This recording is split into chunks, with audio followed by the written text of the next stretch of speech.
اپنا یہ سامان یا یہ چیز، یہ مکان، یہ دکان، یہ زمین، یہ جائیداد بیچنا چاہتا ہوں، پہلا حق تمہارا ہے پڑوسی ہونے کے راستے اور راستے میں برابر ہونے کے راستے سے۔ اس لیے آپ پہلے حقدار ہیں، میری اس چیز کو آپ خریدیں۔ اگر وہ موجود نہیں ہے، ان کان غائبا ينتظر بها، اگر وہ غائب ہے فی الوقت، تھوڑا انتظار کرو، اس کے آنے کا انتظار کرو، اس سے صلاح مشورہ کرو۔ اگر اس کو ضرورت ہے اور آپ بیچنا چاہتے ہیں تو پہلا حق اس کا ہے کہ آپ اس کو بیچیں۔ ہاں اگر وہ انکار کر دے تو پھر آپ کو اختیار ہے کہ آپ کسی دوسرے کو بیچ سکتے ہیں۔ اس کو حق شفا کہتے ہیں شریعت سیرت میں، حق شفا۔ اور ایک حق یہ بھی ہے کہ ان کے ساتھ حسن سلوک کرنے کے ساتھ ساتھ ان کے ساتھ دینی ہمدردی کا ثبوت پیش کریں۔ جس طرح ہم یہ چاہتے ہیں کہ ہمارے بچے نیک بنے، دیندار بنے، متقی اور پرہیزگار بنے، قرآن اور سنت پر عامل بنے، اسی طرح ہماری ذمہ داری یہ بھی ہے کہ ہم اپنے پڑوس کے بچوں اور ان کے گھر والوں کے ساتھ یہ جذبہ اور داعیہ رکھیں اور اس بات کی کوشش اور جدوجہد کرتے رہیں کہ ہمارے پڑوس کے بچے بھی نیک، صالح اور دیندار بن جائیں، انہیں نصیحت اور رشد و ہدایت کی باتیں سناتے ہیں۔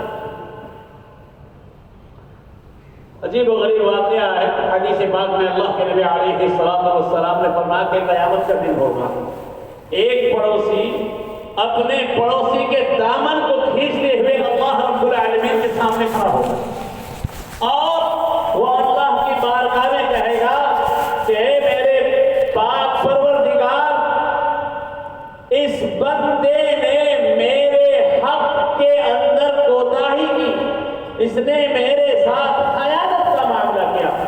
تو وہ پڑوسی کہے گا رب العالمین، میں نے تو کبھی اس کے ساتھ کوئی خیانت کا معاملہ نہیں کیا، میں نے تو اس کا کوئی حق غصب نہیں کیا، میں نے تو کبھی اس کو ستایا نہیں رب العالمین۔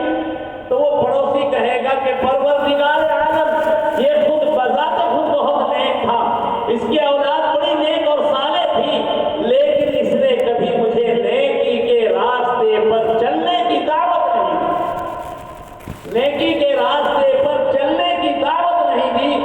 اگر اپنے اس فریضے کو یہ ادا کرتا تو آج میں رب العالمین تیری بارگاہ میں ایک مجرم کی حیثیت سے کھڑا نہ ہو، لہذا میری تباہی اور بربادی میں یہ بھی برابر کا حصے دار ہے، اس نے میرے ساتھ خیانت کی۔ تو معلوم یہ ہوا کہ پڑوسی کا ایک حق یہ ہے کہ ان کی ہدایت کے لیے، ان کی خیر خواہی کے لیے، ان کی دینی تربیت کے لیے، ان کی تعلیم کے لیے جدوجہد اور کوشش کرنا یہ ایک پڑوسی کی ذمہ داری ہے۔ میرے دوستوں، آج ہمارا معاشرہ کہاں ہے؟ ہمارے پڑوس کے حالات کیا ہیں؟ اور ہم کتنی خبرگیری کرتے ہیں ایک دوسرے کی؟ ایک دوسرے کی خبرگیری کرنا تو درکنار، ہم ایک دوسرے کے لیے اذیت کا کتنا سامان بنتے ہیں۔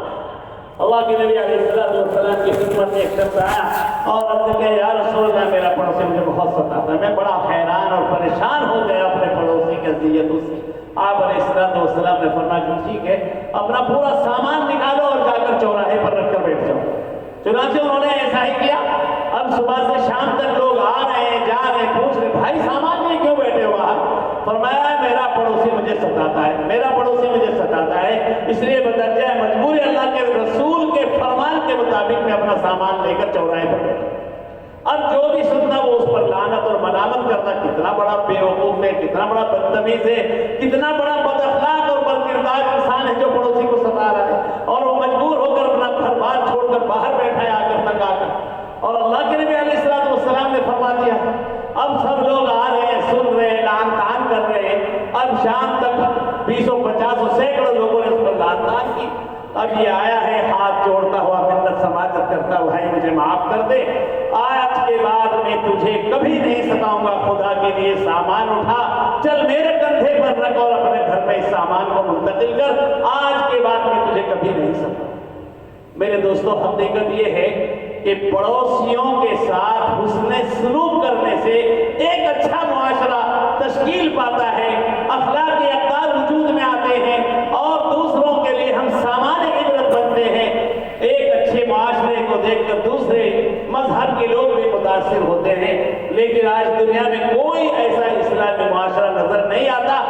جس کو ہم دنیا والوں کے سامنے مثال اور نظیر میں پیش کر سکیں۔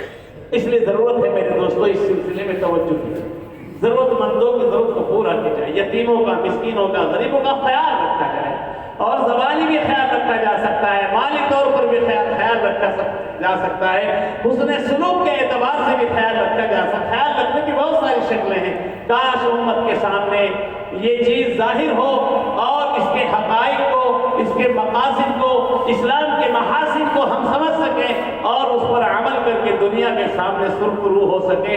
اللہ رب العالمین کہنے سننے سے زیادہ عمل کی توفیق عطا فرمائے، اور پروردگار عالم ہماری کوتاہیوں کو صرف نظر فرمائے، اور ہمیں صحیح اخلاق اور صحیح کردار، صحیح روایات کا حامل بنائے۔ وآخر دعوانا الحمد للہ۔